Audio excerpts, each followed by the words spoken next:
So hi everyone, Adarsh here. This is a continuation video of consumer series where earlier we have discussed about consumer and by consumer. So now we're gonna discuss about int consumer. So int consumer is something which takes a integer value, performs some operation and does not return anything after the processing.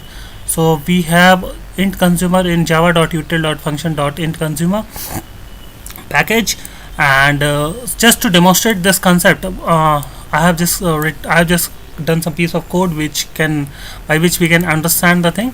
So I'm having an int consumer method which gonna take an integer type of input and instance of int consumer, and it's gonna call a accept method and takes a integer value and does not return anything. So first approach is just to override the int consumer functional interface, provide the implementation for accept method and pass the instance to call this int consumer method with the integer value. So we have done that thing. In the next approach says that what we can just little bit optimize by using anonymous classes.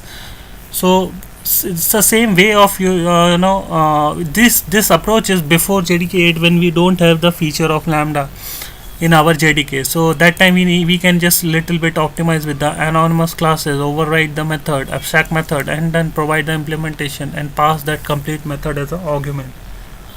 Pass that complete anonymous implementation as an argument. So the third approach, which is completely inspired from the JDK 8, which is lambda. So what we have done, whatever the relevant code which we need to do, which we need to perform the operation, we have just copy pasted, marked with the lambda expression and call the method. So that's how we can achieve the same sort of thing from after JDK 8 onwards.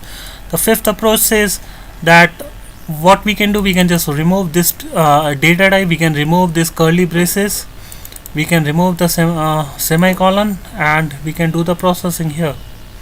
So that's what we have done. The fifth approach says that we can remove further these braces also and perform the operation.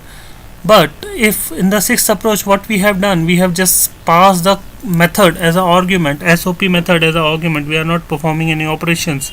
So that can also be a kind of method. We are passing a method as an argument. So if I just execute this piece of code, there's no difference. Basically there's no difference in the output, but the way of writing the code and ease of writing a code is totally different. So here you can see all the outputs are same. There's no difference in that. So in the next tutorial video, we'll talk about long consumer functional interface. So till then, take care. Bye.